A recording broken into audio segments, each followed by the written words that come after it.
your new heritage as well. Uh, heritage meaning this, Gregor? Yes. Oh, great. Thank you so much. What's my heritage? Do you know my heritage? Yes.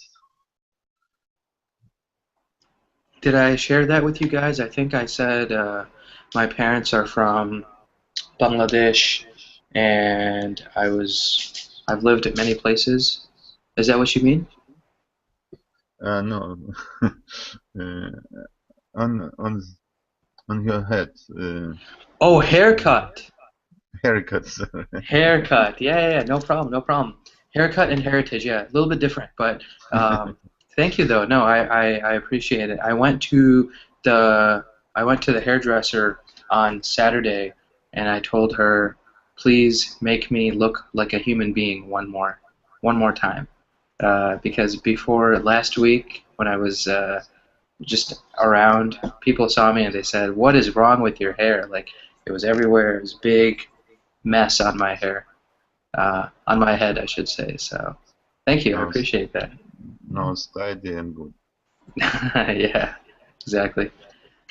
Wilson, how's it going, man? Hey Farhan, how are you? Good, I'm good. fine. Good to see you again. Did you guys have good days today? Both of you guys? Anything special? Uh, Well, we, we celebrate Sukkot. It's a Jewish celebration. Uh-huh. So, was this more fun than Yom Kippur? Was there good food? Was there Yom celebration? Kippur, Yom Kippur, no food. Oh yeah, Drink, Yom Kippur is no food. You're right. It's fasting. Yeah. no food, no drink. But Sukkot is something. It's 8 day, and we build a small hut, Hmm. and we must live in this hut. It's fun for kids. Nice. That's awesome. So your kids had fun? I don't make it. I don't have place. Oh, okay. But the children in general, they go and they enjoy Sukkot, right? Yes, That's awesome. That's awesome. I unfortunately have not done much fun activities, any fun activities today. Have not had much fun. But I mean, some days are like that. Other days are more fun. Wilson, anything new with you?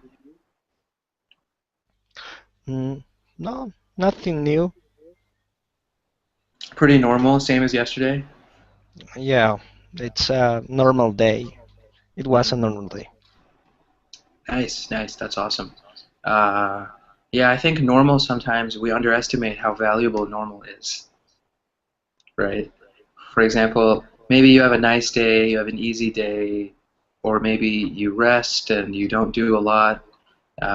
There is a great amount of value in that. I mean, there are a lot of people who are jealous of, you know, having those relaxed days, those calm days.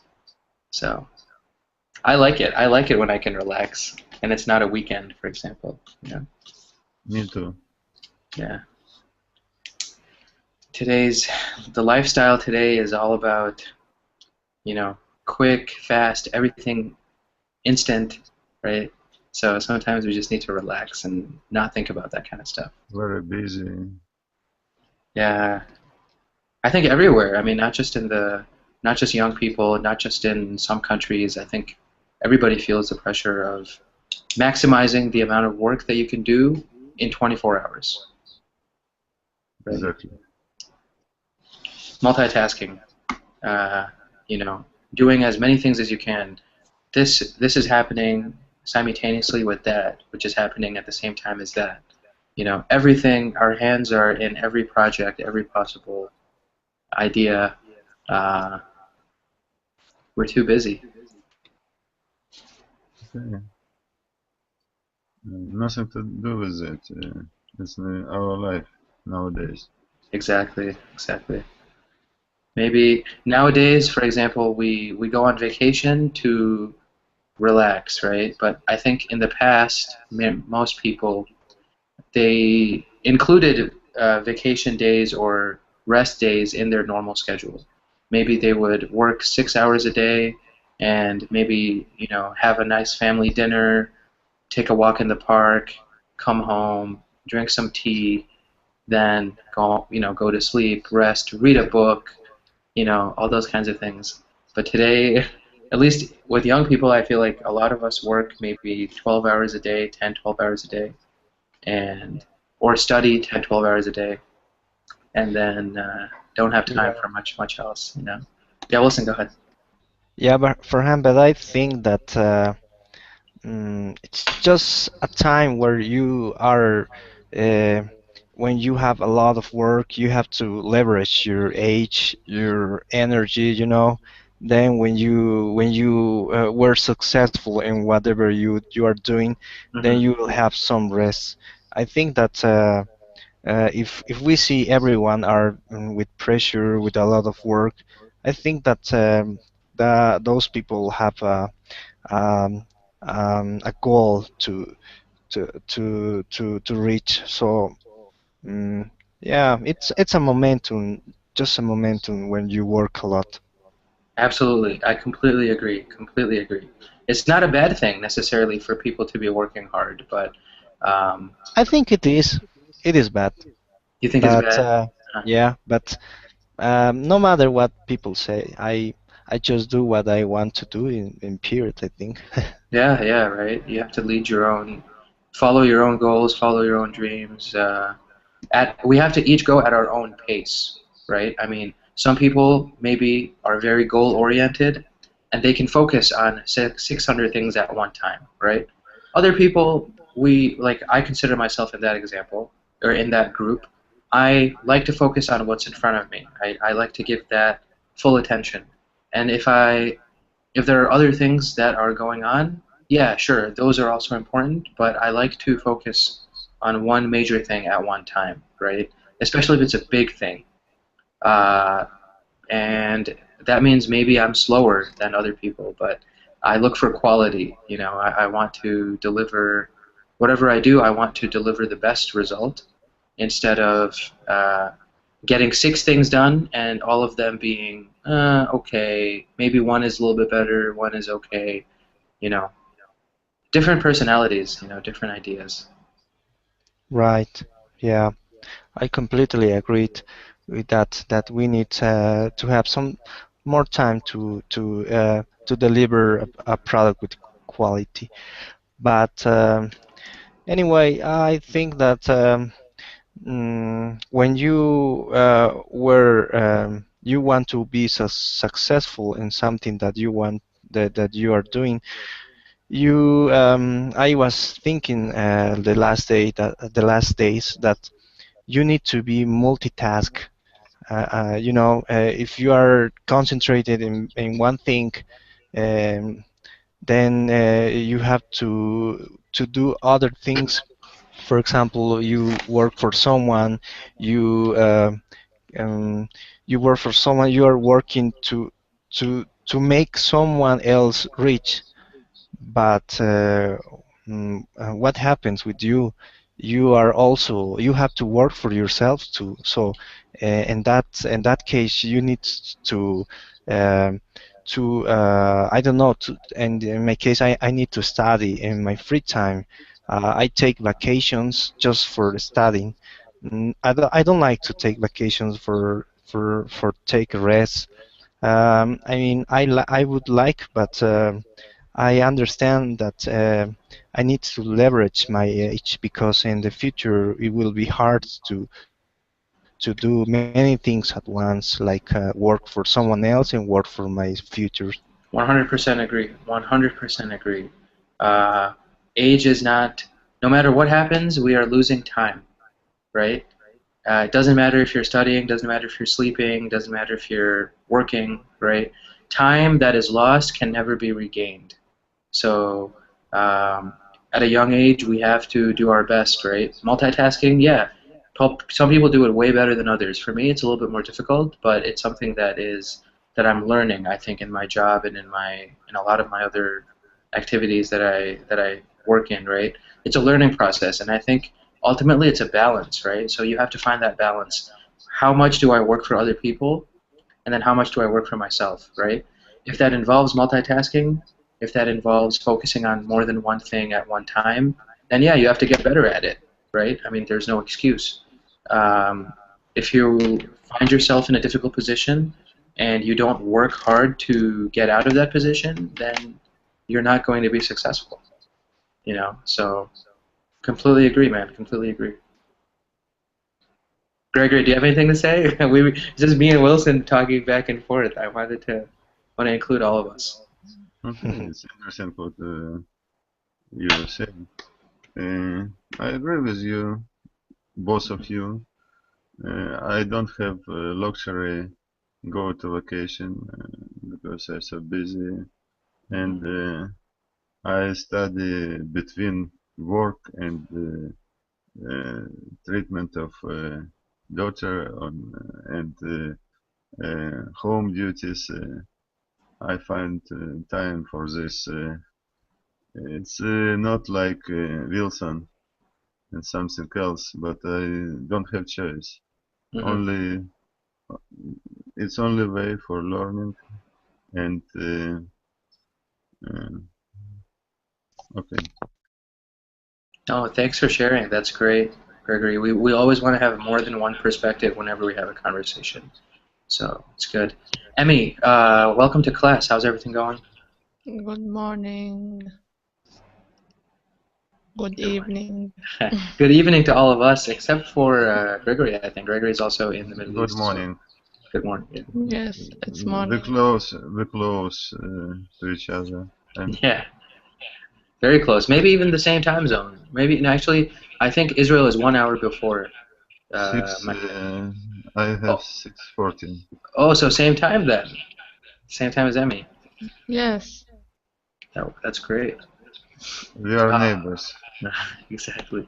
Hopefully one day neighbors also in terms of peace, right? Yes. Jordan, well, Jordan and Israel are at peace with each other. That's our good. countries have peace agreement. It's very nice. That's right. I forgot. Emmy is not from Saudi Arabia. She just lives there. So yeah, Emmy's country is at peace with Israel, which is good. Anyway, guys, let's. Oh, okay. Wilson, you guys are in a class in the afternoon. All of you are programmers. That's funny. Yeah, I was at Colingo, actually. Yeah.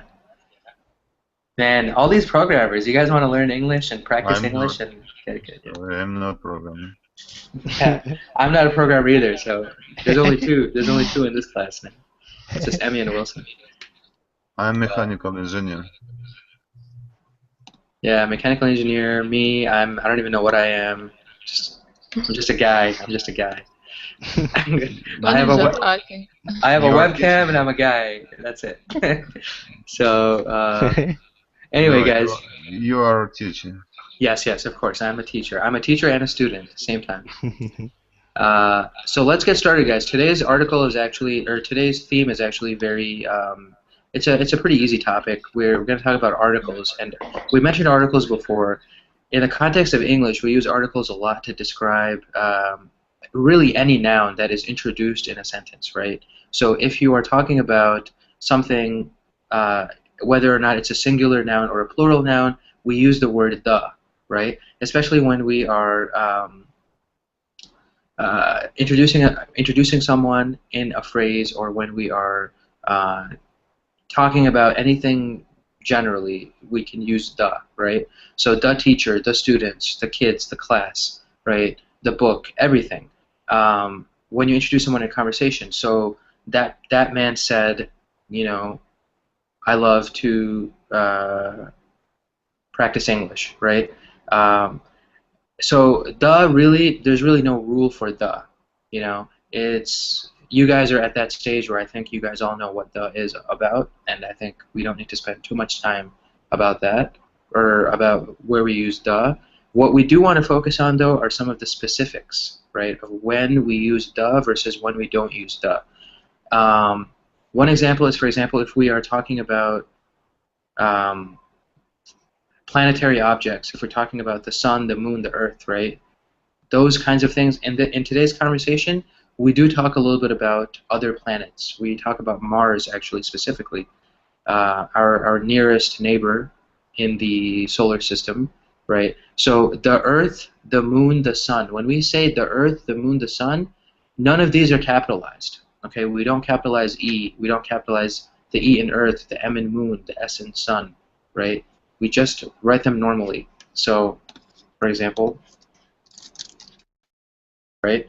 However, if we were to talk about Earth, our planet, without saying the, then it would be capitalized. So, people on Earth, right? On Earth, we would capitalize the E. If we say the Earth, then we don't capitalize the E. And then other ideas of when do we use the, right? We use the for geography a lot, right? The Red Sea, the Himalayan mountains, you know, the Pacific Ocean, the Indian Ocean, the Mediterranean Sea, right? A lot of that stuff we use the.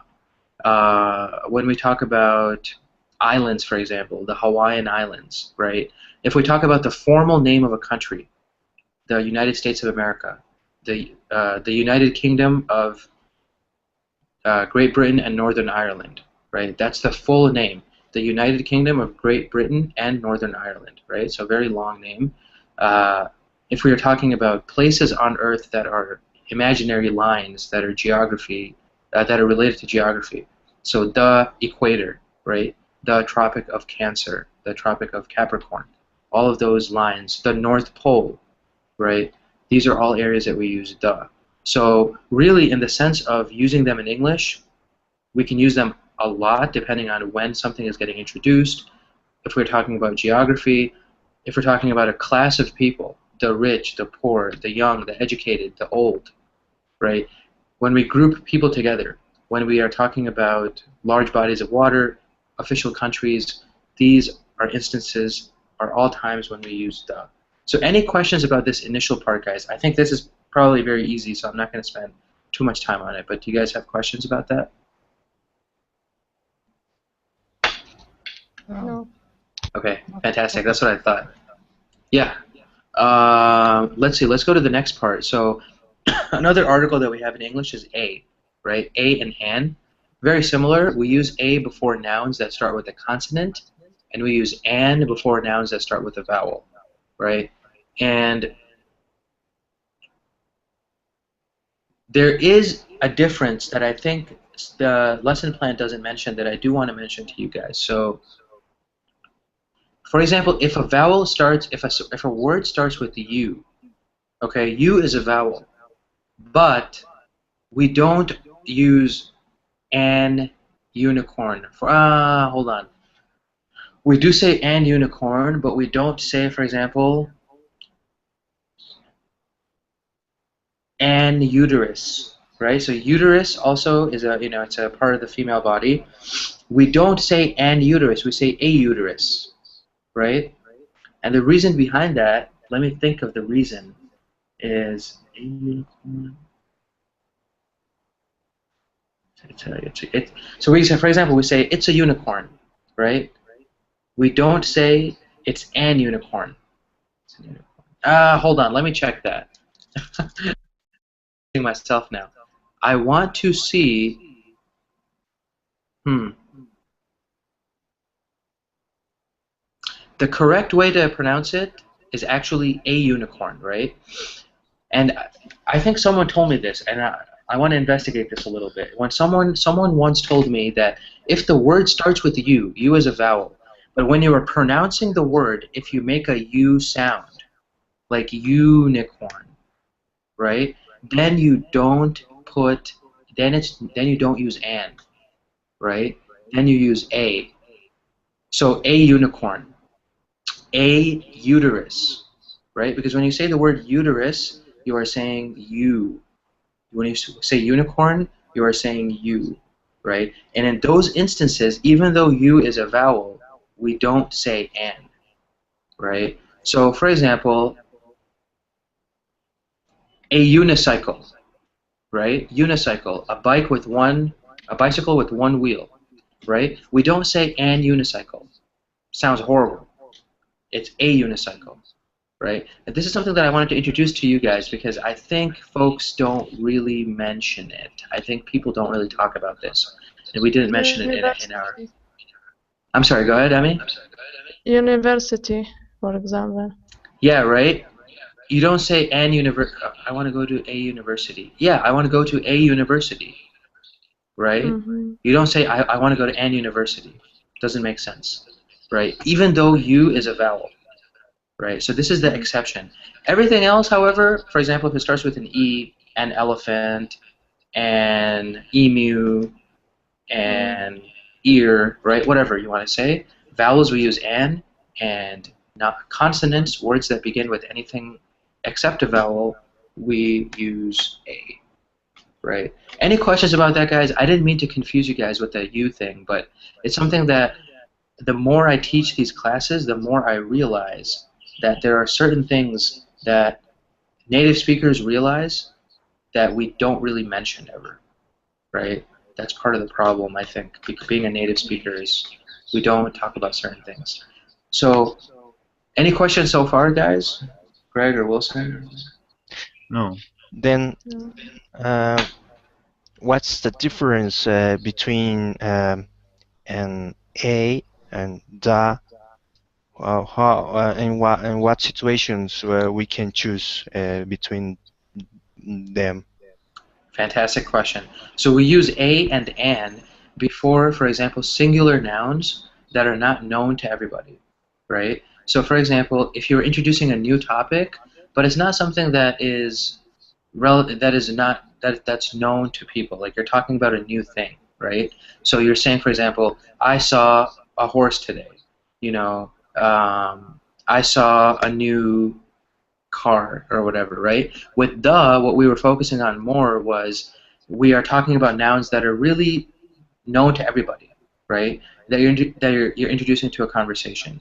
So, and that's the most general rule when it comes to the word the, right? We talk about something that people know about, right? With a and an, it's more specific. It could be something that only you know about. It could be things that are not really known by the general population, or if you're introducing something that may not be known to somebody, right? And we also use a or an before number words, right? So if you want to say, for example, 100, a million, right? You would say 100, a million. You know, I won $1 million, right? I bought a dozen eggs. Do you guys know what dozen means in English? D-O-Z-E-N, dozen. No. 12? Yeah, 12. dozen means 12, right? So the most common place we see this is in. Or maybe a lot of. Well, dozen actually just means 12, right? So, for example, if you're buying eggs, that's the most common place. It says like a dozen eggs, right? A baker's dozen is 13, right? But that's too specific. No one cares. But it's just something to know as a fun fact. Baker's dozen is 13, but a regular dozen is 12, right? So when we use numbers, when we have number words, we use a, right? Or if we're talking about quantities, right? A bunch of candy. I went to the store and I bought a bunch of candy. I bought a lot of milk, right? I saw a few cars in the parking lot. So few, a lot of, bunch, right? These are all quantity expressions describing how many things there are that you're talking about, right? So these are times that we use a and an. Wilson, did you have any other examples in mind? I think maybe you were thinking of something else. No, I was I needed an explanation like you gave. Okay. Thanks. No problems. Yeah. So new things that we're introducing that might not be known to everybody. Singular and count nouns. You know, an elephant, a book, right? Number words, a couple, a dozen, a million, 100, and also quantity expressions. A few, a little, a lot, a bunch, right? Those are all examples we use a. And there are other times, however, that we don't use articles, right? We don't use articles for non-count nouns, right? You don't say, I want a milk, You can say I want a glass of milk, but you don't say I want a milk. I want a water. No, you say I want milk. I want water. Right? I want sugar. I want salt. Right? You don't want to say I want a salt. That doesn't make any sense. If we're talking with nouns that are plural, right? So if you are including the number in the noun, or with the number with the noun, right? I want 2 sandwiches, right? You don't have to say I want a 2 sandwiches. I want, nothing like that, right? If you talk about countries that are not their official name, right? I visited Jordan. I visited Israel. I visited China, right? Not I visited the Hashemite Kingdom of Jordan, right? I visited the People's Republic of China, right? No one cares. You're just saying the basic idea of the country. I visited China. I visited New York. I visited Bolivia, right? Whatever. And also looking at it in the geographic sense, continents, right? So Asia, Africa, North America, Australia, right? You don't have to say the Australia. No, North America is fine. There are lots of jobs in Australia. Not there are lots of jobs in the Australia.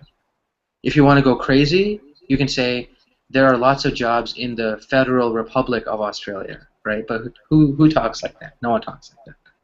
So if it's not the official name, then we don't care. We can just use the name of the country. We don't have to use an article, right? So does that make sense, guys? I didn't want to focus a lot, but there are so many examples and counter examples when it comes to articles that I wanted to give some of those, share some of those ideas with you guys. Yeah, it makes sense. Makes sense. Hey Monia, how's it going? I realized you joined the Hey, class. Farhan. Everything is fine. How are you? Can't hear you, Monia. We're very faint. Hello?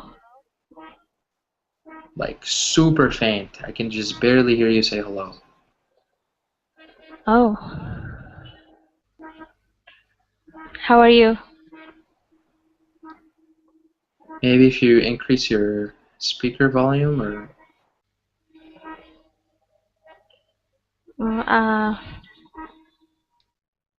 is it just me, guys? Can you guys What about hear her? now? I can't hear her at all. It's very faint. I can hear. I can hear her well. Oh, so I hear very well. oh, never mind then. So the Yeah, problem is I me. just Okay, give me one sec, guys. with Let my me see what's happening advisor. here. Yeah, Monia, I unfortunately can't hear you like at all. Let me increase my volume. Or maybe Monia can get back, or Yeah, Monia, is it possible for you to rejoin the class? I'm not sure if that's going to Okay. be difficult. Yeah. Okay. I can hear you say okay, which is good, but it's so faint, very, very low. Okay, so we'll wait for her. And in the meantime, guys, so Amy, did you have any questions about that article that we just looked at? Or not article, it looks like the articles, the discussion of articles, I guess. Why we call it articles? I have no idea. I think that's just what Okay. we say in It's the English. same word with articles, right? Yes, the exact same Okay. word. So Okay. the, a, and an are all articles. What we read in the newspaper, also an article. Same Okay. exact word. Just Yeah. okay. Yeah, I know. Don't you love English? Yes. Makes no sense. Yeah. Hey Monia, welcome back. Can you hear me now? Yeah, I can hear you. Okay. What Yeah, about you're still you? kind of faint, Monia, but I can hear you enough that I think we're okay. We can get started with the article for the class today. So, actually, Monia, before I go on, did you have any questions about what we looked at with articles? No, it's clear. No questions? It's clear. No. Okay, fantastic. I did hear the no. Okay, so let us look at the article, guys, and I am going to, let's see, paste this guy somewhere. Okay, so today's article is actually very interesting. I like to focus on newspaper articles that are interesting and creative. So The article that we're going to discuss today is actually about space tourism, right? People that are traveling in space that are paying a lot of money to be able to travel in space, right? So if you guys have that article open, that'd be great. I'm also going to screen share here so that you guys can see my screen. Do any of you guys have problems opening the article? No. You guys all got it. Sweet. No, I don't. Fantastic. And my screen share is not working. Okay, let me see.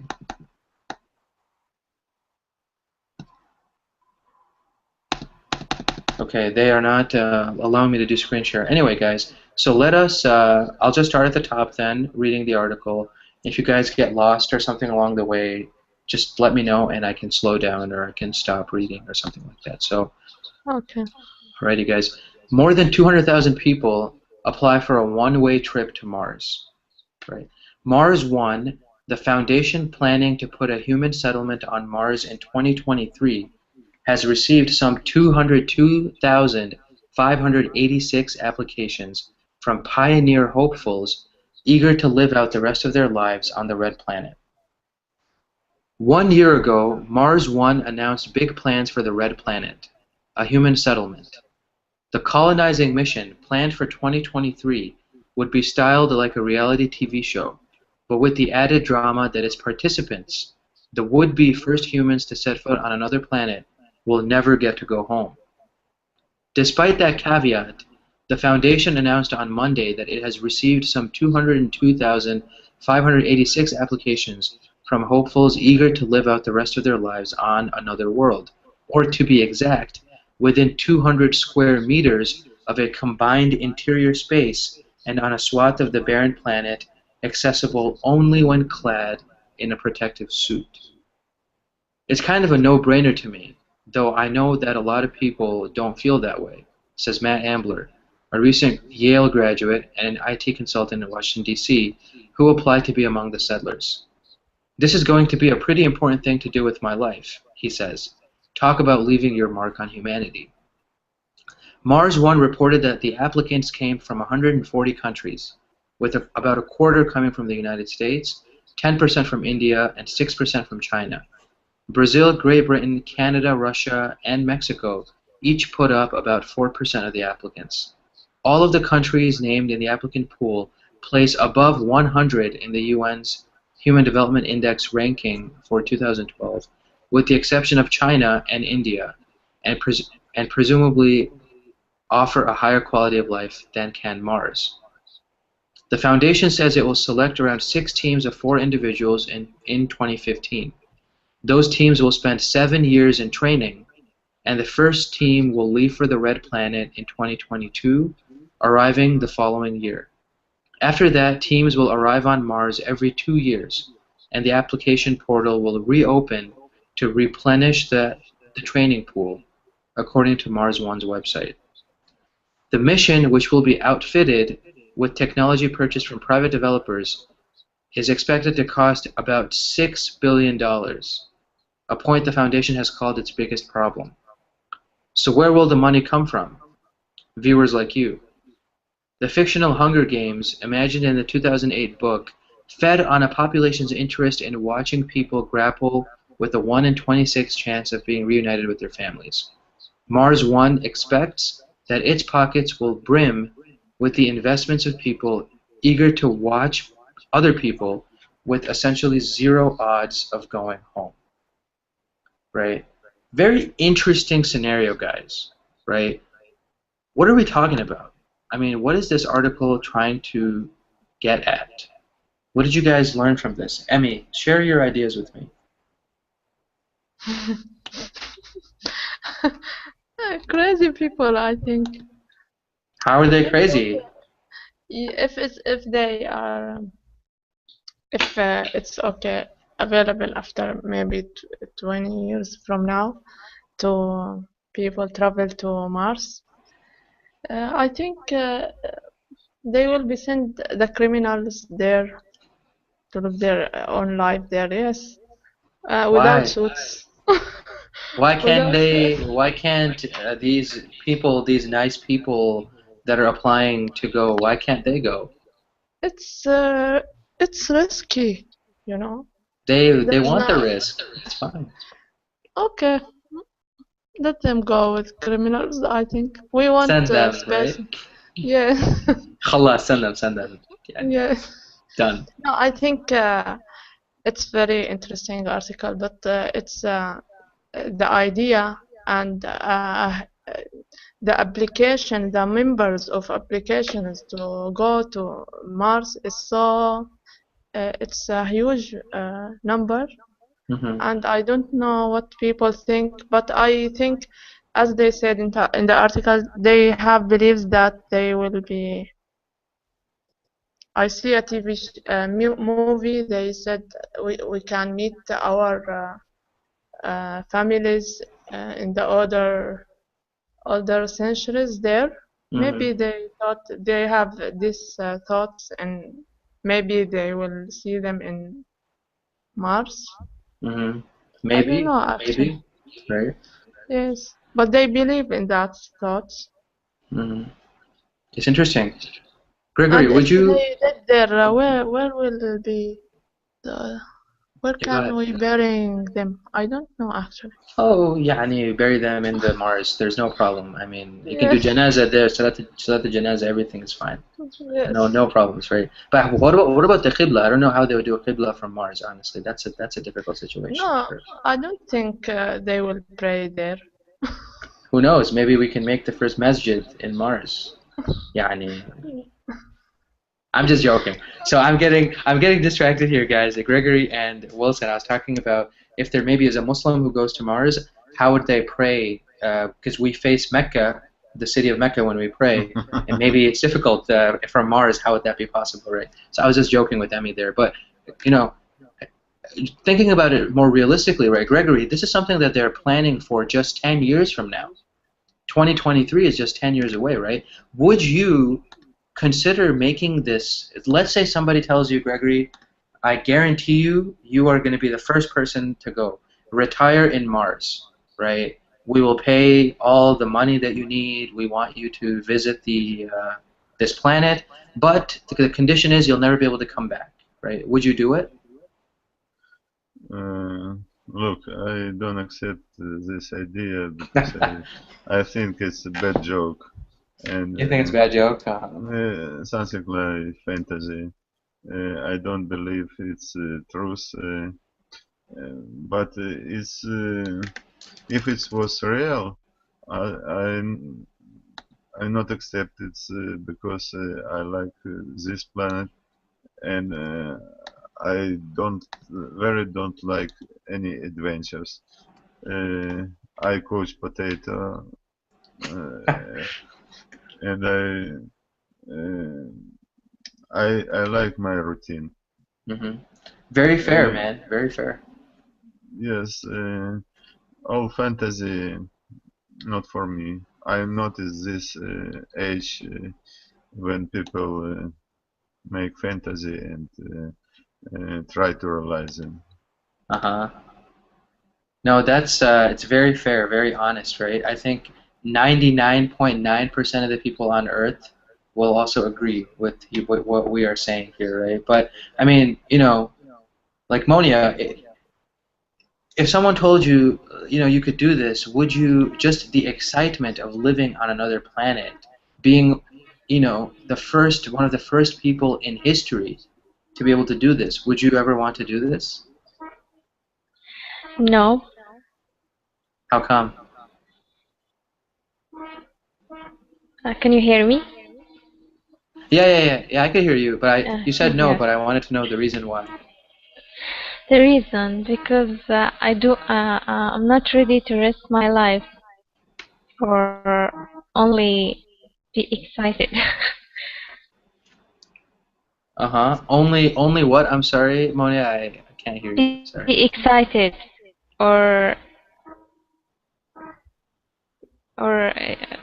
enjoy a few moments only.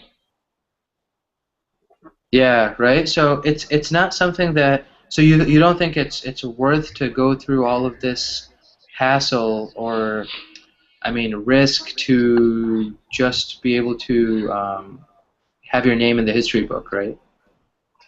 Look, if it was a limited for a limited time only, and then I come back to Earth, then I don't mind. But for a one-way trip, that's crazy. Mm-hmm. Completely understandable, right? I think that's very fair. Yeah. Wilson, would you ever do this? I mean, would you? I think all of us here, Emmy, Monia, and Gregory, have all said that they would never do this, or that they think it's crazy. Maybe send the criminals over there or whatever. What do you think, Wilson? I don't know. I don't think that I'll do that. Uh, uh, it's not as smart to me to go there because it's very risky. I can die in even trying to live, trying to get there. So I don't know. I prefer to die in my in my planet. Exactly, right? Where we are all from this planet. I mean, I think it's interesting that this has even gotten the attention. 202,586 people, or whatever that number was, right? I mean, it is a ridiculous amount of people. It's, you know. Yes, I think here we are here. Lots of okay, 1, 2, 3, 4, 5 people from different countries, from different religion, from different sides in the world. Okay, and we cannot accept this idea. How do they count all this number for applications? I think they're lying to us. I mean, if you go to the website, so I put the website on in the chat window, guys. If you guys go to the website, I'm looking at some of these countries, like the profiles, for example, and there are a lot of people. I mean, people from many different countries are saying, yes, I will go. So if you search the applicants, for example, I think they all share a video of why they want to go as well. So they all have a video. This is why they want to visit Mars and never come back. You know, so I think people are taking it seriously, right? But I think it's a matter of you want to become a famous person. I don't think it's well. There are some people that that will die to go to Mars, but I'm not sure if all of them are for good causes going to Mars. Mm-hmm. Exactly. Some people might have different different reasons for going to Mars, and maybe not just for I mean, tons of reasons, right? Monia, what would you consider to be a reason that people would want to do this? Well, people like to try new things and to put themselves in challenges, and I think that's one of the most important reasons. Okay. And if they survive, that will be a big or a huge actually achievement in their lives. If they survive, that's their achievement? Yeah, I think so. all the planets maybe will talk to them about them. Okay. I think also it's for me, I think it's kind of slow side. I'm so sorry, Monia. I can only hear maybe two words. Yeah, I can only hear maybe 2 words of that. I'm so sorry about that. We all can hear you, Monia, but I can't for some Farhan, he reason. can't. I don't know what's going on. I'm so sorry. But I did I think as long as the rest of you guys heard her, that's good because you guys are agreeing. You guys are having a conversation. But Monia, I agree with what you said because you said at the beginning, I think something about survival, which I completely agree with. Right? It's the fact that they can make it in another island, in another planet, right? And the last part, like, it's so weird when you're speaking. I can hear you maybe normally for maybe 2-3 words, and then it goes all the way down to just barely whisper level for the rest of the conversation. I don't know why it's doing that. So sorry about that. Can you try again, Monia? Just say like the last thing you said. Okay, in my opinion, I think you think it's slow suicide. Okay, so do you think maybe, Monia, that these people are actually trying to escape Earth because they don't want to live here? Maybe some of these people. They try to escape their fate, their life. Fantastic. I did hear that part. Something Okay, they so don't. you do believe that they might not want to live here. Okay. Great. That's good. Emmy, what about you? You were saying something. Maybe we can add to what Monia was saying because I couldn't hear her. I think yes, they're trying, as Monia said, they try to escape. But I think not because they don't or they hate their lives. I think they have thoughts that the Earth will be collapse and there will be explosions in the Earth. So they and a lot of movies, you know, a lot of movies describe this curses that will happen soon. So yes, they have maybe thoughts that we want to be survivors from that, and if it's for free now, why not? Absolutely right. So I mean, it's something that there is a lot of value in this sense of adventure, maybe the sense of gaining some experience, right? But I mean, I don't know how successful these people will be, right? When we looked at financing this operation, right? So this organization, Mars One, they are getting their financing from viewers, from people who are interested in watching a kind of reality TV type show like Survivor, where all these shows where people pay money to see other people suffer or go through hardship or go through challenging situations, right? And that's what they want to market. They are marketing and leveraging that population. They want to be able to get money from people, an audience that likes to see those kinds of shows or that kind of a program, right? So crowdfunding, yeah, Kickstarter, right? So they might have some angel investors, right? There is no room for any mistakes. Yeah, so Monia, you're absolutely right, right? There is no room for mistakes in this situation because I think once you sign up and once you're on that, spaceship or whatever it is, then that's it, right?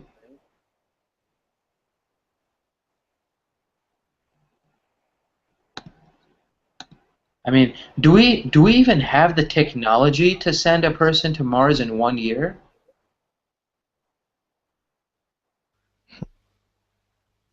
I don't think we do. No. Because the satellite that we sent there, or the rover, the Mars robot or whatever, that thing, I think took like a few months or something, right? So I mean, I don't even know. They're saying in 9 years, people will get on this spaceship, and in one year of traveling, they will be able to reach Mars. Maybe I don't know about that. Just thoughts, and they actually just collect members and videos for people who want to go to Mars, and maybe it's the agreement with whole maybe governments is to collect. They ask them, okay, if you want this project to go, we must you must collect members and convince us that there is members wanna go. After that, we will give you money to start your project and building what you want and to move on the project. But I completely agree with you, Emmy. But the idea of space tourism is actually not going away. There is a multi-billion-dollar industry that is developing. If you guys have read the news recently, there is a new SpaceX or something like that, Space X plane or something like that. There is a new jet that you can pay to ride this spaceship or whatever, and it will actually send people to space, not to another planet, not to the moon, but it will send people to space, and you can spend time in space in your like a hotel room in space or whatever. Like it's a plane, but it's not a plane. It's like a luxury ride, right? What do you guys think about space tourism in general? I mean, is this something that you guys see as reasonable? Is it realistic? Could we spend that money, the billions of dollars in this industry, developing things on Earth instead of doing these, like Wilson is saying, craziness, right? I mean, what do you guys think? Monia, let's start with you. Hopefully I can hear you this time. I think it's reasonable. As I said, for only limited time or limited period of time, because people always like to try new things, and I'm one of them actually. Okay. I heard a lot of them, and then after that I couldn't hear anything else after that. Let me type it. Yeah, so sorry about that. I don't know why, Monia, it's not working. The sound is just terrible for me. Everyone else is hearing you, though. Yes, she said she will type it for you, Farhan. Oh, yeah, I think I heard that part. But Monia, I'm sorry. Emmy, would you mind rephrasing what Monia said, actually? The last part?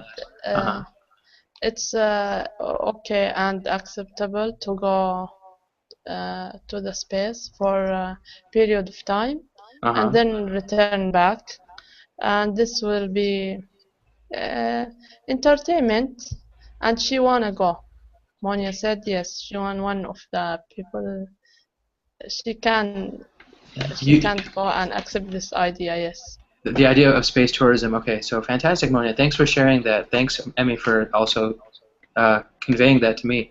So it sounds reasonable for me because people like to try new activities, new things and activities. I don't mind, right? Fantastic. I do like that idea, right? So Wilson, actually no, let's go to Greg. Greg, you've been silent for a while. What's your idea on space tourism? So you said you don't want to do the crazy adventure in Mars, but what if somebody said, "Hey, Greg, here's $600,000. Here's a ticket, and we will take you, your family, and we'll go to the top of the atmosphere. You'll see space, you'll see the Earth, and you can spend, 3 nights, 2 days traveling or sitting in your spaceship looking at Earth and experiencing space." Would you do that? You ask me? Yeah, Greg. Mm-hmm. There are a lot of people like adventure. That's the reason people go to the mountains, climb to the mountains, and going to Arctica, Antarctica, all different exotic places in the world. I think it's make adrenaline. It's only way they feel something special. I know one man who told me he feeling good only on vertical wall. Really? Yes. So it's kind of people who like this, and if they like this, why not? So there are those adventurous folks like that who their attitude is really, why not, right? I mean, I think that summarizes their attitude. If something can be done, why not do it, right? So they live in the adventurous kind of spirit at all times, right? From other side, there are so many people starved on the planet and living in poverty, Mm-hmm. and they're going to the space. It's a lot of money, a lot of resource. Mm-hmm. I don't know. It's a hard thing, right? So I mean, when we look at how I how think people spend money. it's luxury. I don't like it. Mm-hmm. Honestly, I don't like it. Okay, But so Gregory, if you people have money and want to go to the space, go. yeah, right. So Emmy, would you say we should? What's your idea of this idea of space tourism? What's your opinion? Is it helpful, reasonable, realistic, stupid, unrealistic? No, I think if it's acceptable, or also like Monia said, yes, if there is uh, travels or if tourist, Tourist, huh? yes, tourist to space, any kind, anywhere in space, it's like adventure for some people. So it's acceptable for me to do it, but I will not do it actually. Yes, maybe my husband will do it, but no, I will not do it. Really? But no, I like to stay at the land, at the ground. Even the sea, I don't like it. So it's good for me. But anyone he can go, yes. And I hear that I think before 5 years, someone go travel to space. I think he paid $20 million for the trip, Mm-hmm. right? Yeah, yeah. Yes, I heard this too. Some guy did that. I don't remember how much money, yes. but it was a lot of money. If he give it to us, it's more. Right? Or give it to any poor people for this instead of this trip. But yeah, he did that, and he was exciting. But the suits was very huge for him, and I don't know. Maybe just the feeling that he's the first tourist to go to the space give him happiness. I don't Mm-hmm. know. Yeah, you know, I mean, people get satisfaction from so many different things. This website that I just pasted in the chat box for you guys is Virgin Galactic. So Sir something something. He's a British guy, I think. He is the owner, founder, whatever, behind Virgin, the whole Virgin companies, Virgin Mobile, Virgin Atlantic, Virgin America. He owns like 3 airlines. He owns like a lot of money. He has a lot of money. He's a very rich guy. He started Virgin Galactic as a space traveling agency, right? So if you guys open that link, you'll see these planes that they are flying, that they are sending people to space in, and you know you can book. There's a booking right there. There's a link to booking. All seats to fly to space are US $250,000. So not 20 million. 250,000. That's nothing, right? I mean, that's like pocket money, right? 250,000. You pay 250,000. You get a nice seat. You go to space. You know, Sir Richard Branson, this guy's name. They will be able to visit all of the different things and see all the different space-related, do all the different space-related activities, right? Not a bad deal at all. $250,000 is affordable for many people, right? Yes, you can buy a car with that money. You can buy a very nice car, Yes, or you can buy 5 nice cars, yes, or you can buy a house, right? Or you can buy a seat to go to space, right? So it's a very interesting situation. Wilson, what do you think about space tourism in general? Maybe in the next life I can do that. Not this life. Yeah, because we don't have the technology. I think we don't have the technology, the money. Um, I don't know. We have to wait more time for doing this kind of trip. Yeah. Do you feel the money is better spent on Earth and not in outer space? Yeah, that's a big issue, you know. Maybe this is not the time for this kind of trip. So maybe we gotta focus on other important things. Hmm. What kinds of things could be important? So we heard from Gregory, for example, that poverty is important. I mean, poverty is something that is happening in the world, right? Could you think of other ways people could spend this money? Um, for I would spend for diseases. I think in the countries where are suffering too much, like Africa. Uh, I don't know, but yeah, I would talk with Bill Gates and tell him what can we do, Bill, to improve Yeah. Hey, Bill, here. what's up? What can we do to save all these people with diseases, right? But at the same time, we talk a lot about donations for the poor and money and charity and all these kinds of things, right? Maybe these people actually do a lot of that, right? So I mean, a lot of these high-profile rich people, like Richard Branson, the guy behind Virgin Galactic, right? They do a lot of philanthropy, right? What is philanthropy? Philanthropy is the giving money away, doing charity.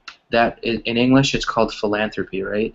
They are philanthropists. People who do that are philanthropists, right? So Bill Gates, right? He $50 billion, whatever used to be his net worth, and now he has given a lot of it away. He has his foundation, right? So maybe it's unfair for us, to say that this money should be going towards research for diseases or helping poor people, because maybe these people are doing a lot of that, right? Maybe going to space and having more people go to space will help us learn about space, will make space more normal for us, right? I mean, how do we know? Because when airplanes were first made, right, in the 1930s and the 1940s, it was extremely expensive to fly from New York to Los Angeles, or New York to London, or between any cities, right? It was so expensive. But because we had pioneers, right? We had people who thought, this is amazing, this will change the future, right? Let's fly planes, let's make this an industry, airlines, right? That's how we had, I mean, then 1960s and 70s, Pan Am. I don't know if you guys know Pan Am, the airline. Pan Am was like the global airline of the 1970s, late 1960s, early 1970s, right? It became common. Planes became common everywhere. And now planes are, I mean, everywhere. So who knows, right? Maybe these pioneers, these people who are doing these activities, paying $250,000 for every trip, maybe they will help us in the future make space travel something affordable for everybody, right? Let's say, like, instead of planes, you can get into one of these space jets, and you can fly from Jordan to the U.S. in 2 hours. I mean, how crazy would that be, right? That would change so much.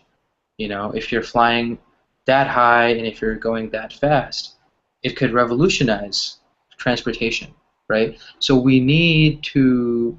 Thank you, Monia. Even though I can't hear you, anything that you said this lecture, I'm glad that you're being a great sport, Monia. You're chatting and you're contributing. I apologize for my lack of being able to hear you, my inability to hear you, but yeah, I think there is some value in that. What do you guys think about that? Could this be the next big thing? Greg, do you think this is the next big thing? Maybe 10, 15 years from now, it becomes $20,000 instead of $250,000, right? We went from 5 years ago, it was 20 million.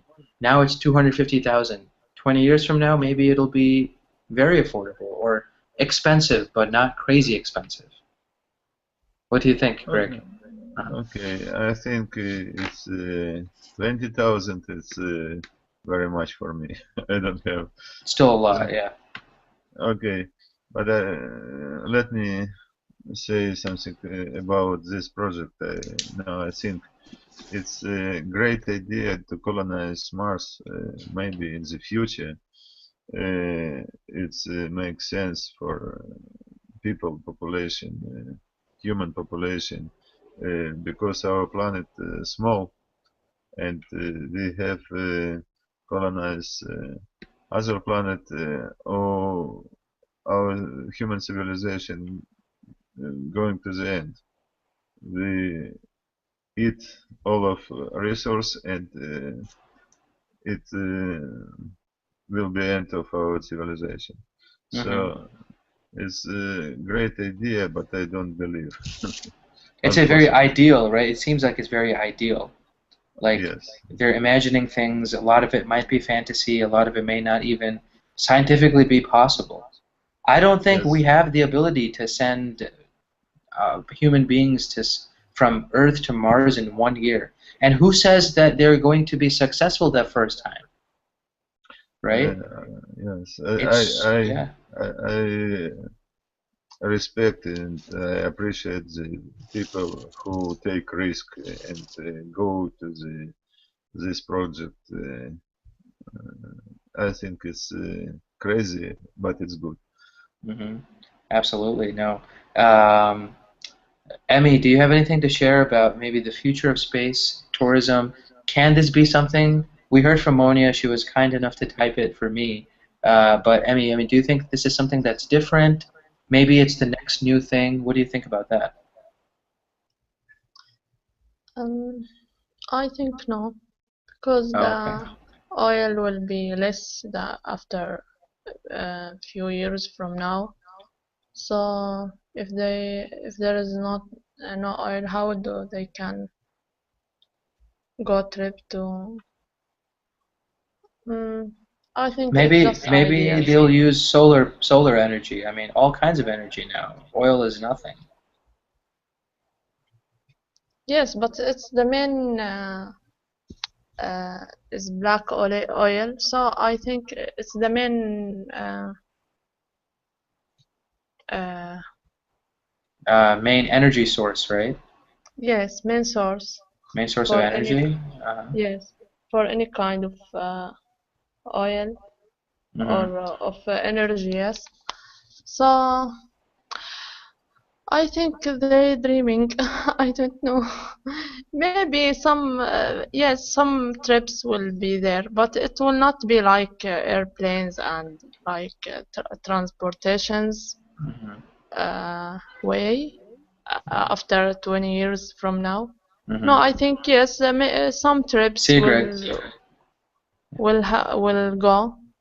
They will go to some members. Yes, will go to trip to moon or to any place in space, but it will not be for general or for all. 25 years ago, be less expensive. 25 years ago, Emmy, they said the same thing about cell phones, right? And GPS and the internet. They said, one of my teachers once told me that in 1980, 1987, 1988, he was in a group of other, he was a software engineer for IBM, and one guy said in their meeting, it's foolish to think that people will have computers in their hands. That'll never happen. Computers will only be for business. Only business people will use them. Large companies will use them. There's no need for the average person to have computers, right? And then 5 years later, when the military was developing GPS and all these other things, nobody in 1990, 1995, nobody thought average people could have GPS on their phones, right? Yes, but you convert a small pieces to a big thing, right? And to space. I think no. I think yes, there will be a lots of trips. Yes, for the rich people. Yes, but it will not be a common like transportations. No. Like with airplane, for example. Yeah. Yeah. But Nice. I think they will create cars with wings. I hope that. So you can This travel is good. faster. Yeah. Yes. Yeah, This maybe. is yes. They will they must think about something in the air in the earth, not outside. Yeah. I honestly think if we have cars that fly, then I will not visit some parts of the world because even on the ground they drive like crazy. I don't know Yeah. what they'll do if they start flying. I think that's a disaster. Like in Saudi, I would not drive in Saudi. Are you kidding me? I would get killed. Nobody follows any rules there. I mean, people are going like 100 miles an hour in a 50-mile-an-hour area. I mean, You American citizens don't have challenge. we My want to sister, survive. Yeah, yes, we don't my want to sister die. live in United States. Yeah. When she came to Jordan, she said, "Oh, I can't drive here. It's hard for me. No one listen to me. No one wait, be patient. No. Yes, it's I mean, I hard for value me. my life. You know, I don't want to die on the street when some Yes, 13-year-old is driving his, RAV4 at 60 miles an hour. I mean, the guy's probably like a Bedu who's like, has a camel in the back. I mean, I don't know. Like, I mean, there could be so many crazy things going on, right? So, I don't know. I've heard bad things about driving in the Middle East in general, like in Saudi. Like, people are just crazy, you know? yes. It's name Tafhid. Tashhid, what does that mean? Like craziness, driving crazy? Yes, that will moving. Monia, describe it.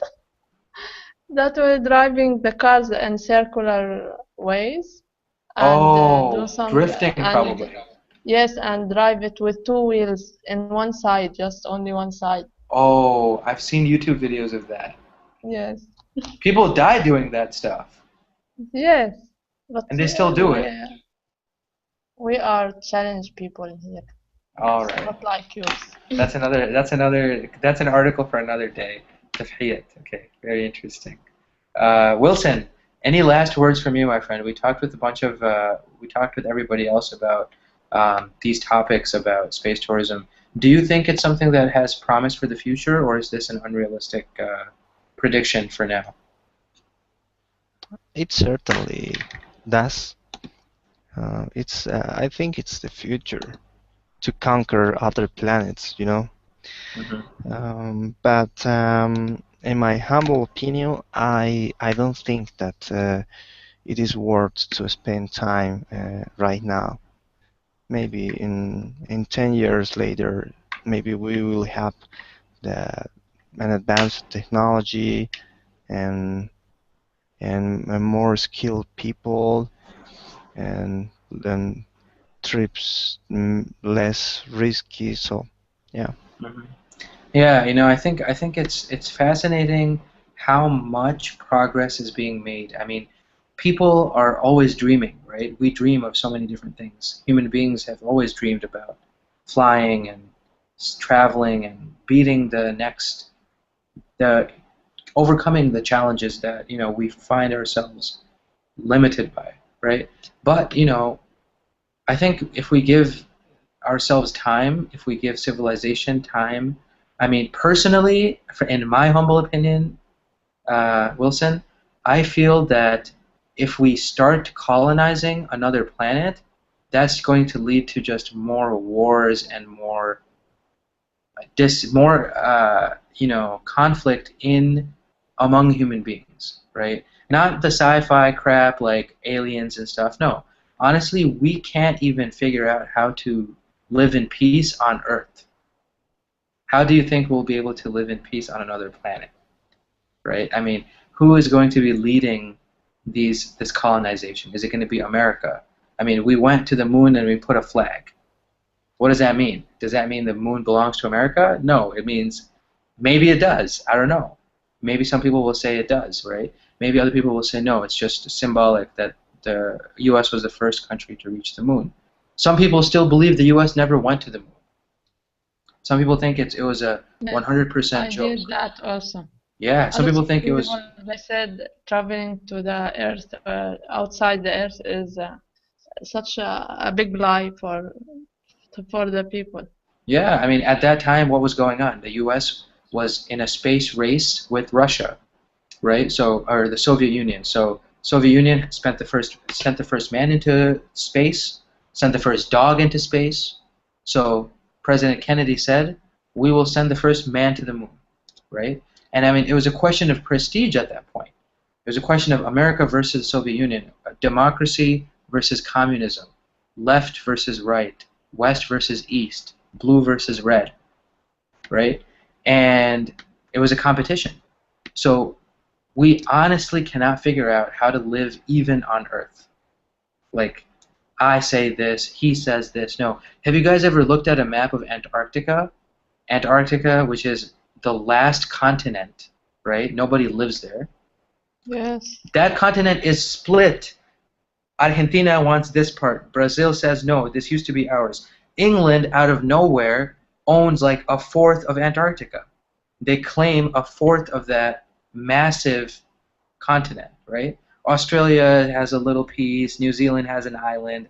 America has like a couple of bases, right? I mean, no one even knows who is owning what, and we don't even know our own planet, the extent of colonization, the extent of this belongs to me, this belongs to you, ownership, sharing, right? I mean, who knows? I mean, Monia, thanks for sharing here that, you know, if they're determined to move to Mars, then they initially should be a small group. But look at how small groups turned out in other parts of the world. Yeah. I mean, in our history, a small group came from Europe to North America. And what happened after that? You know, small group of Europeans came to North America. 200 years later, the native people are gone, right? Yes. I mean, they are nowhere Yes, to be found. I mean, not to be disrespectful, they are so they're marginal now Indian. in society. They don't exist really in the society. This land is not theirs anymore. It used to be their land for maybe 5,000-6,000 years before the foreigners arrived, right? So it was a small group, right? In U.S. history, I'm sure in Bolivia, Wilson, when you read about los conquistadores and the people from Spain that came to Latin America, it was a small group, right? And what happened? That small group came and they, I mean, genocide, first of all. Who knows how many millions of Native Americans were killed? And then Yes. civilization was completely uprooted, right?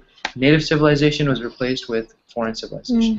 So, I don't know, guys. I hate to end class on a negative note, but my humble opinion is we are, as a human beings, we are just not ready for another planet. Yeah. You know what I mean? Really? Let's take care of our own planet first. Yes. Yeah, You I know? agree with you. Exactly, yeah. You Pardon. know, yeah. But anyway, any other questions, guys, about this article If or articles in general? Anything we talked about? Mars, spaceships, tafhiyat, like whatever you guys want to talk about. Can you hear me? Or just type that. I think if Nothing? everyone take care of No, I think Monia are talking, Farhan. Oh, Monia, you're talking? I'm sorry. I'm gonna type it. I can't hear Show you, that's him, why. please. I mean, Okay. Wait, I mean, what's she saying? We This is are so whispering. embarrassing. No, she will type. She said she will type. Oh, okay, fantastic. Actually, I just wanna, yes, I wanna ask you for articles about how do older Americans controls the Indians? How I do don't older American... Oh, you mean the people in history? Yes. How did the I American... am always ask myself, how do they do it? Yes, the Indians, the original Indians are appearing now. There is no cultures, no, a lots of things are disappeared, and even it's in several years. It's not. It wasn't an older and long wars between them. I You think know, it's I think the biggest reason was because there's a very good book. I'm forgetting the name of the book, but it was called Gold, Guns, and God, right? If you search just that, something very similar to that, or maybe it was Gun, Gold, and God, something like that. This is really the reason behind the colonization of the Western Hemisphere. Okay, so if you look at why the conquest of North and South America and Central America was possible, really because they had superior technology, right? I mean, they had superior technology. They were coming to a population that didn't even have horses, right? So North and South America, they never yes. saw horses before the Spanish came to America, right? They never saw horses here, and they were the civilizations that were living here, the Native Americans. I mean, there were two very large civilizations, the Aztecs in Mexico and the Inca Empire in South America, right? And these two empires were very advanced. I mean, they had massive cities, huge populations, a lot of great technology, but they had never seen the wheel. They never used wheels in their civilization. They didn't even know what a wheel was. They didn't know what a horse was, right? So when Spaniards from Spain came to Mexico, for example, slowly and surely they started taking more and more control with their superior technology, with guns, really with guns. With cannons, they were able to defeat the population, right? And another thing that really helped them, helped the conquerors, but destroyed the native population was disease. You know, so the Spanish people, the Spaniards, they would many of them had smallpox or yellow fever, or I mean, people would get sick because you would have to travel for many months, and you would get tropical diseases, and you would be debilitated, right? You would be very sick. These diseases spread to the native population. And in Europe, people were used to these diseases, or they had at least been aware of these diseases. The native population had never seen smallpox. So entire villages would get killed because one person has it, it's a contagious disease, an entire village is destroyed, right? You know, there are even stories, if you read into the history, of, for example, British people or British settlers, British pioneers, they would give a blanket that was infected with smallpox to an Indian tribe, right? And they would give it as a gift, but Yes. they would die from this blanket because you know Yes. the chief would wear it, the chief would give it to his wife, the wife would wear it, the child Yes. would get They the all smallpox, will use it. they would Yes. all get it, right? So I mean, so much treachery, right? I mean, human beings killing other human beings for gold. So in Mexico and in South America, it was all about gold, right? The natural resources. So Spain wanted the gold from the New World, right? They called it the New World. The Western Hemisphere was the New World, right? Portugal wanted the same. So Portugal in 15 something, they had a treaty called the Treaty of Tordesillas. Tordesillas is, I think, a city in Spain or something. They decided that anything east of this line that they drew on the earth, anything east of that would belong to Portugal. Anything west of that would belong to Spain.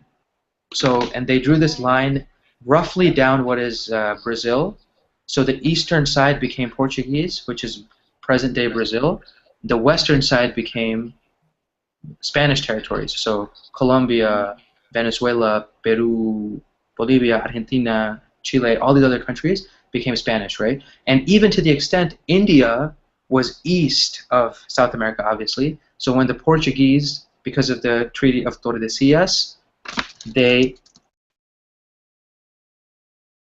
because of the Treaty of Tordesillas, Portugal claimed India as well, right? So for many years, Portugal ran a lot of different trade routes in India and as far east as Hong Kong, Macau, and China, those areas, and those belonged to Portugal. Spain controlled, you know, Cuba, Puerto Rico, Mexico, everything south of America, essentially, was controlled by Spain. And even at that time, in the 1500s, there was no America. So Spain controlled all the way up to present-day California. You know, California, New Mexico, Colorado, massive, huge empire. I mean, one of the largest countries in world history was Spain at that time, right? So, I mean, when you look at how did they conquer this population? So gold was big reason, right, to become wealthy. Guns, they had the guns, and God was I'm saying God here because they felt that they were spreading God's religion to savage people, right? That these people, the North Americans and the South Americans and the Central Americans, they were worshiping whatever, right? They had their own gods, their own religions. We are the Catholic army. We are, you know, representatives of Jesus Christ and His message. You know, Christ is our Savior. We have to spread this message to the savage non-believers, right? And that was a major reason. So, I mean, Spain, when they went and established their civilization, it was a very Catholic civilization. Portugal, a very Catholic civilization, right? Both of them are Catholic countries. The difference was in the U.S., you know, when what became the U.S., it was a lot of Protestant Christians, so from Northern Europe, from Germany, from England, from parts of France, right? Yes. They came and they wanted religious freedom. So in North America, it was not so much God, but it was definitely guns and gold, or resources, I should say. You know, Thank Wilson, you. no problems. Wilson, did I mess up somewhere? I think because you're my closest student in terms of, and friend in terms of understanding the history in South America. I'm not sure. I know Tordesillas was big, yeah. It's okay. Yeah, you had a good summary. Yeah, and I mean, Bolivia especially, you know, I think we were talking a few days ago, you know, there are some mines in Bolivia that are still, yeah, Monia, no problem, it's my pleasure. There are some mines in Bolivia, I think Wilson was saying that there's a city called Potosi in Bolivia, that from the era of the Spanish people, from the era of the 1500s, it has been a mine for silver and gold and metals, right? So even today, we see the after effect of colonization, right, of colonialism, that these societies, you know, are still broken in some instances, right? I mean, the population is relying on ancient, very old, several centuries worth of, I mean, industry, I guess. That's still their industry today, right? Mexico, I mean, similar situation. You know, a very, very rich country that was, a lot of its wealth was stolen, and now you have a population that, even after becoming independent, these republics all over North and South America, Central America as well, are struggling, you know, because maybe they're in a better situation than Africa. Africa also had colonialism. Maybe they're in a better situation because they've had more time. They've had 2 centuries. Mexico became independent, I think, 1810 or something, so approaching, you know, 200 years, whereas African countries are only maybe 40 years old, 50 years old at the most, right? So they've had more time. They've had Western civilization, Western thinking. Maybe that's why they are more developed, more international. But yeah, you know, another recent example, the last thing I say, I swear to God, guys, when I talk for hours. The last thing I wanted to say was a recent example of this is Australia, right? So if you want to study another country in which colonialism happened very kind of ruthlessly, right? A lot of violence and a lot of hardship, you can study Australia, because Australia had a very similar situation. You know, prisoners, so Emmy, like you were saying, prisoners from England and from English territories were sent in exile to Australia. So Australia was a land of, many of the people there, not everybody, but a lot of the people there went as criminals, right? And they started to colonize the territory. So you had James Cook, I think, was the first British person to go to Australia.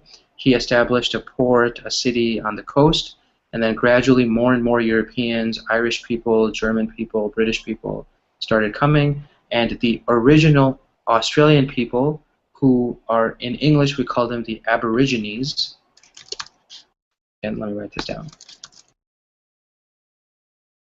The Aborigines, they were pushed off the land. I mean, slowly, and using, guns or whatever, they started to move these people off the land. And this is very recent. I mean, Australia was colonized in the 1700s to the 1900s, really. And it's still a very open country. I mean, Australia has a very small population, huge country, but very small population. So, these Aborigine people are in a very desperate situation, right? Some of them, they don't have their land anymore. They don't have their culture. Their heritage was destroyed, and they're trying to come back, right? They're trying to regain their position in society. In the United States, we have hundreds of tribes, hundreds of recognized Native American tribes that they have their own territory. They have their own land, right? So we call them reservations. In English, in American English, we call them reservations, right? This land is reserved for the Indian original Native Americans. So, for example, where my parents live in New York, very close to New York, there is a reservation for I believe it is I forgot the name of the tribe. I think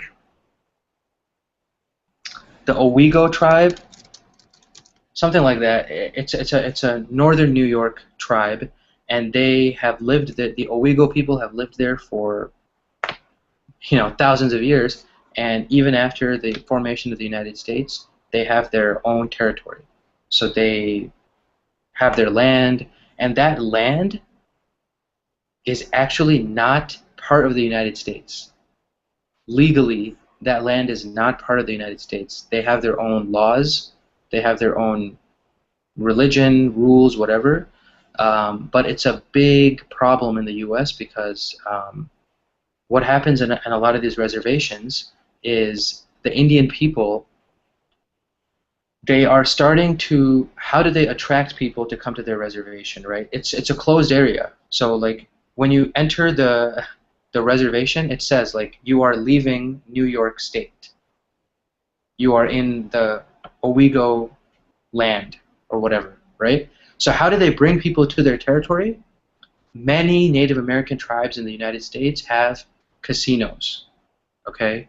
Huge casinos, like multi-million-dollar, humongous, gigantic casinos, because they want to attract people to come to their tribes or come to their territory. So now you have all of these people, white people, anybody from anywhere in America can come to these casinos. They spend so much money. They spend, they drink, all these social problems. Casinos are not, family-friendly places, right? Casinos are places where people drink, people spend money, people lose a lot of money, right? So it's bad for their society. These Indian civilizations, these Indian tribes, their territories have so many of these problems, right? The Indian children, a lot of them don't get good education because they don't have good schools in their reservations, right? They don't have good access to resources in their reservations.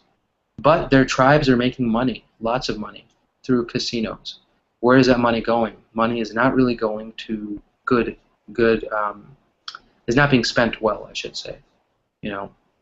Tons of problems. America is full of problems, but a lot of foreigners don't know about these Indian casinos, right? So, I mean, full Indian casinos, right? You'll get article upon article upon article of what goes on in these societies, right? Very tough for them. The elders, for example, maybe the grandparents in these communities, they feel very sad. their children don't know their culture. No one speaks Owigo. I mean, Owigo used to be a language, right? Maybe it had a rich history, a rich culture. Nobody speaks that anymore. You know, everyone speaks English, or, you know, whatever. They lost their history. It's very sad. But okay, now I'll stop talking. Mouth is shut. Yes, Wilson, culture as well, right? They lost their culture. Any questions, guys? Emmy or Wilson or Ammonia, if you want to type something, because I can't hear you.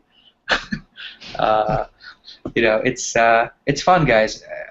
When you guys have good ideas for me, please share them with me, right? So yeah. We want a taboo games, please, Farhan, with you. A taboo game, Yes. like on Colingo.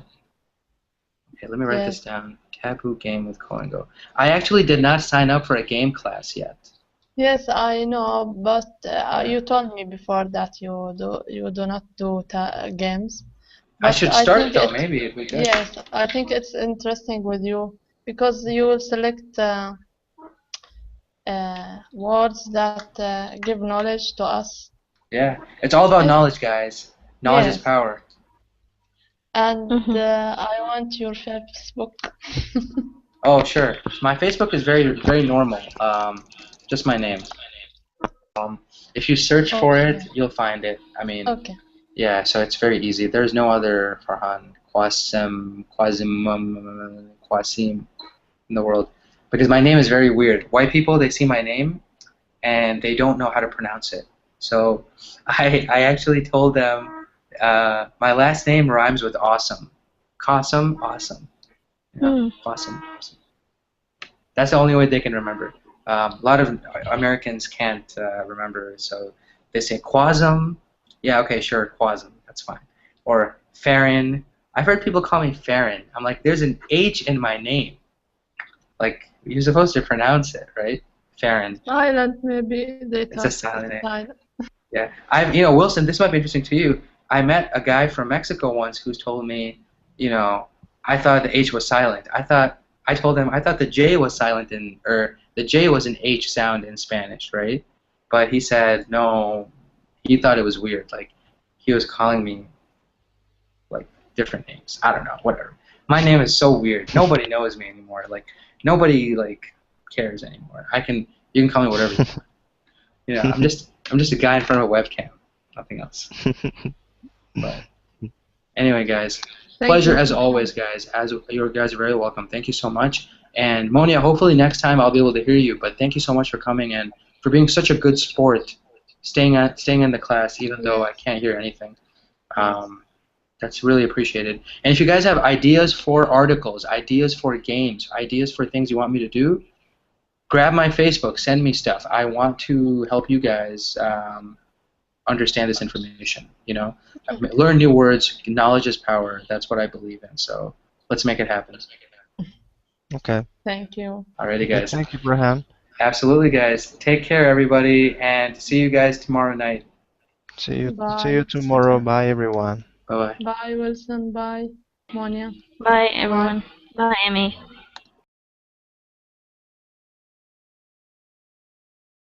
Also important, but I like to focus on one major thing at one time, right? Especially if it's a big thing. And that means maybe I'm slower than other people, but I look for quality. I want to deliver whatever I do. I want to deliver the best result instead of getting 6 things done and all of them being okay. Maybe one is a little bit better, one is okay. Different personalities, different ideas. Right. Yeah, I completely agreed with that. That we need to have some more time to deliver a product with quality. But anyway, I think that when you you want to be successful in something that you want that you are doing. I was thinking the last days that you need to be multitask. If you are concentrated in one thing, um, then you have to do other things. For example, you work for someone, you um, you work for someone, you are working to make someone else rich. But what happens with you? You are also, you have to work for yourself too. So in that case, you need um, I don't know, and in my case, I need to study in my free time. I take vacations just for studying. I don't like to take vacations for take rest. I mean, I would like, but I understand that I need to leverage my age because in the future it will be hard to do many things at once, like work for someone else and work for my future. 100% agree. 100% agree. Uh, age is not. No matter what happens, we are losing time, right? It doesn't matter if you're studying, doesn't matter if you're sleeping, doesn't matter if you're working, right? Time that is lost can never be regained. So at a young age, we have to do our best, right? Multitasking, yeah. Some people do it way better than others. For me, it's a little bit more difficult, but it's something that I'm learning, I think, in my job and in a lot of my other activities that I work in, right? It's a learning process, and I think ultimately it's a balance, right? So you have to find that balance. How much do I work for other people, and then how much do I work for myself, right? If that involves multitasking, if that involves focusing on more than one thing at one time, then yeah, you have to get better at it, right? I mean, there's no excuse. If you find yourself in a difficult position and you don't work hard to get out of that position, then you're not going to be successful, you know? So completely agree, man, completely agree. Gregory, do you have anything to say? It's just me and Wilson talking back and forth. I want to include all of us. Okay, it's interesting what you were saying. I agree with you, both of you. I don't have luxury go to vacation because I'm so busy, and I study between work and treatment of daughter and home duties. I find time for this. It's not like Wilson and something else, but I don't have choice. Mhm. Only it's only way for learning and uh, okay. Oh, thanks for sharing. That's great, Gregory. We always want to have more than one perspective whenever we have a conversation. So it's good. Emmy, welcome to class. How's everything going? Good morning. Good evening. Good evening to all of us, except for Gregory. I think Gregory's also in the Middle Good East. morning. So good morning. Yeah. Yes, it's morning. We're close to each other. And Yeah, very close. Maybe even the same time zone. Maybe no, actually, I think Israel is 1 hour before. six. I have Oh. 6:14. Oh, so same time then. Same time as Emmy. Yes. That's great. We are neighbors. Exactly. Hopefully one day neighbors also in terms of peace, right? Yes. Jordan, We have, Jordan and Israel are at peace with each other. That's our good. countries have peace agreement. It's very nice. That's right. I forgot. Emmy is not from Saudi Arabia. She just lives there. So yeah, Emmy's country is at peace with Israel, which is good. Anyway, guys, let's. Oh, okay. Wilson, you guys are in a class in the afternoon. All of you are programmers. That's funny. Yeah, it was at Colingo, actually. Yeah. Man, all these programmers, you guys want to learn English and practice I'm English not- and get good. Yeah. I am not programming. Yeah, I'm not a programmer either, so there's only two. There's only two in this class now. It's just Emmy and Wilson. I'm mechanical engineer. Yeah, mechanical engineer. Me, I don't even know what I am. I'm just a guy. I'm just a guy. I have Manager, I think. I have a You're webcam and I'm a guy. That's it. So Anyway, No, guys. you are a teacher. Yes, of course. I'm a teacher. I'm a teacher and a student at the same time. So let's get started, guys. Today's article is actually, or today's theme is actually very, it's a pretty easy topic. We're going to talk about articles, and we mentioned articles before. In the context of English, we use articles a lot to describe really any noun that is introduced in a sentence, right? So if you are talking about something, whether or not it's a singular noun or a plural noun, we use the word the, right? Especially when we are introducing someone in a phrase, or when we are talking about anything generally, we can use the, right? So the teacher, the students, the kids, the class, right? The book, everything. When you introduce someone in a conversation, so that man said, you know, I love to practice English, right? So there's really no rule for the, you know. It's, you guys are at that stage where I think you guys all know what the is about, and I think we don't need to spend too much time about that, or about where we use the. What we do want to focus on, though, are some of the specifics, right, of when we use the versus when we don't use the. One example is, for example, if we are talking about planetary objects, if we're talking about the sun, the moon, the earth, right? Those kinds of things. In today's conversation, we do talk a little bit about other planets. We talk about Mars, actually, specifically, our nearest neighbor in the solar system, right? So the earth, the moon, the sun. When we say the earth, the moon, the sun, none of these are capitalized. Okay, we don't capitalize E. We don't capitalize the E in earth, the M in moon, the S in sun, right? We just write them normally. So, for example, right? However, if we were to talk about Earth, our planet, without saying the, then it would be capitalized. So, people on Earth, right? On Earth, we would capitalize the E. If we say the Earth, then we don't capitalize the E.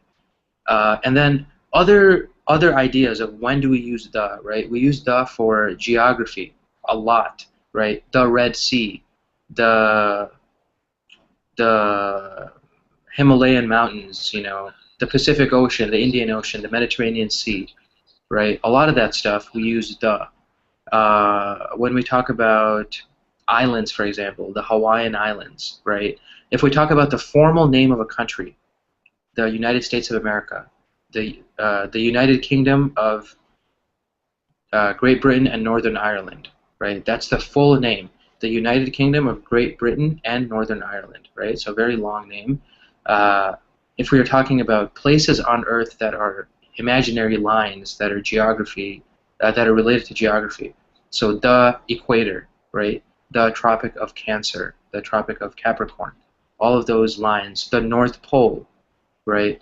These are all areas that we use the. So really, in the sense of using them in English, we can use them a lot depending on when something is getting introduced. If we're talking about geography, if we're talking about a class of people, the rich, the poor, the young, the educated, the old, right? When we group people together, when we are talking about large bodies of water, official countries, these are instances, are all times when we use the. So any questions about this initial part, guys? I think this is probably very easy, so I'm not going to spend too much time on it, but do you guys have questions about that? No. Okay, fantastic. That's what I thought. Yeah. Let's see. Let's go to the next part. So another article that we have in English is a, right? A and an. Very similar. We use a before nouns that start with a consonant, and we use an before nouns that start with a vowel, right? And Your heritage as well. Heritage meaning this, Gregor? Yes. Oh, great. Thank you so much. What's my heritage? Do you know my heritage? Yes. Did I share that with you guys? I think I said my parents are from Bangladesh, and I've lived at many places. Is that what you mean? No.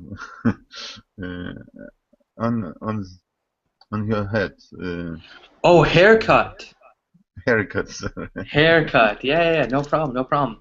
Haircut and heritage, yeah, a little bit different, but thank you though. No, I appreciate it. I went to the hairdresser on Saturday, and I told her, please make me look like a human being one more time, because before last week when I was just around, people saw me and they said, "What is wrong with your hair?" Like it was everywhere. It was big mess on my hair.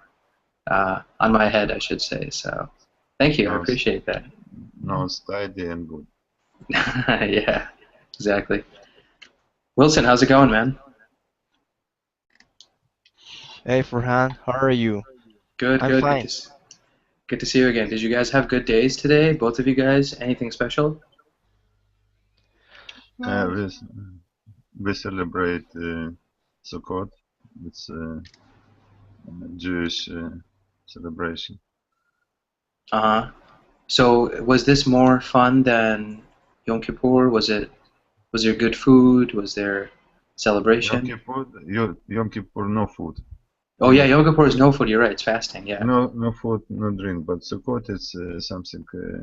It's 8 day, and we build a small hut, Hmm. and we must live in this hut. It's fun for kids. Nice. That's awesome. So your kids had fun? I don't make it. I don't have place. Oh, okay. But the children in general, they go and they enjoy Sukkot, right? Yes. That's awesome. That's awesome. I unfortunately have not done much fun activities, any fun activities today. Have not had much fun. But I mean, some days are like that. Other days are more fun. Wilson, anything new with you? Mm, no, nothing new. Pretty normal, same as yesterday. Yeah, it's a normal day. It was a Hmm. normal day. Nice, nice. That's awesome.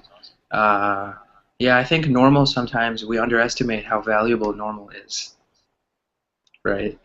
For example, maybe you have a nice day, you have an easy day, or maybe you rest and you don't do a lot. There is a great amount of value in that. I mean, there are a lot of people who are jealous of, you know, having those relaxed days, those calm days. So I like it. I like it when I can relax, and it's not a weekend, for example. Me too. Yeah. The lifestyle today is all about, quick, fast, everything instant, right? So sometimes we just need to relax and not think about that kind of stuff. Very busy.